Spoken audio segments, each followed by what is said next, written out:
Neil McAvoy, Propel Councillor, Fairwood and Penderbain. I'm just walking to the site of the old Bulldog. Okay, there. I put some questions in a video the other week. Here are the answers. Okay, the answer is that site there has needlessly cost us £430,000.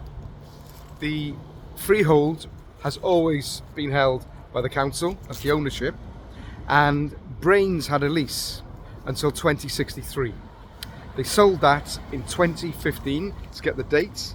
It was the 19th of May 2016 to NRB Properties for £215,000. Now the key point is the council had to give permission for the sale. It's called an assignment of a lease, and they agreed.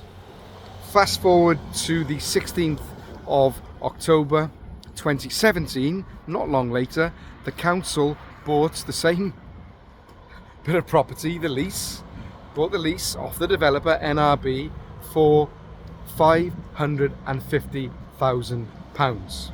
More than that, they demolished the pub at a cost of £95,000. So in total, it's cost us £430,000.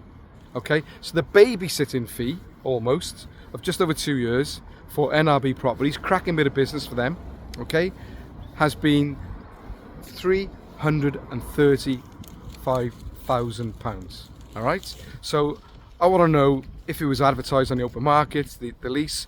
I want to know which officer and which politician on Cardiff Council gave permission, okay, for us to waste £335,000, because I'm far from happy. And in this financial climate, it's completely acceptable. Watch this space. I'll be coming back with more information. Diolch yn fawr.